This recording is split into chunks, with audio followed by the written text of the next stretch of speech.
Hi, Mehreen Khan from The Times. You reserved a lot of quite harsh words for China's trade imbalances in this WEO. Probably for the first time in a very long time, we've heard the IMF talking about the nature of the Chinese trade surplus. I mean, is that at the behest of the US administration, which is very preoccupied by this? This morning, Scott Bessent, the US Treasury Secretary, said that China is trying to export its way out of its domestic problems and it's hurting the world economy.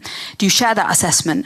And going back to the MD's curtain raiser last week, she put up a very striking chart of the state of the renminbi, which would suggest that China is engaging in some degree of currency manipulation to boost that export performance. Would you be urging Beijing's authorities to be taking a harder look at the state of its currency as well? So on China's external balances, I would refer you first to the external sector report that we produce every year. That's the other flagship that comes out of the research department. The latest iteration was published in July. And that report tries to assess when countries have excessive surpluses or deficits. And that report highlighted that there's been an increase in global imbalances, there's been an increase in excessive deficits and excessive surpluses among different countries of the world. And it flagged 3 of them as having excessive either surpluses or deficits. Excessive surpluses were found in China, as you point out, also in the euro area, and excessive deficits in the US. So I think we had a report that was very even-handed.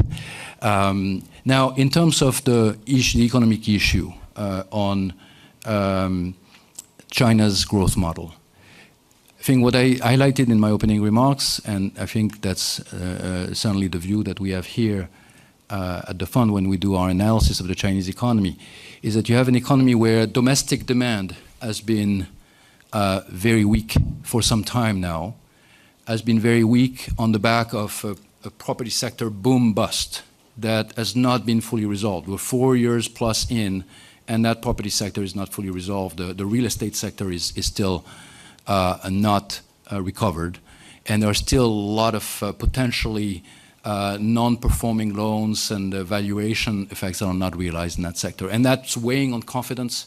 Chinese households and businesses are reducing, scaling down their consumption or their investment because of that.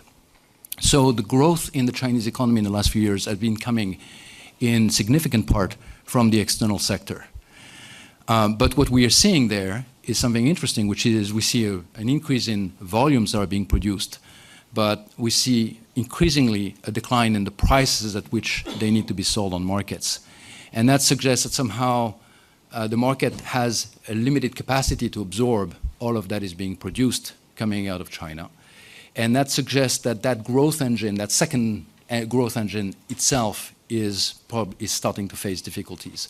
So our advice to the Chinese authorities has been for some time now, it's been for many years, if you look back at our Article 4, there is a need to rebalance the growth model towards a sustainable domestic demand. And there are a number of steps that can be implemented to do that, and some of them I'm sure will be covered in the regional briefing, but that would pivot the economy away from being too heavily reliant on an export sector that is becoming more fragile in the environment we're in, and a more resilient domestic growth engine.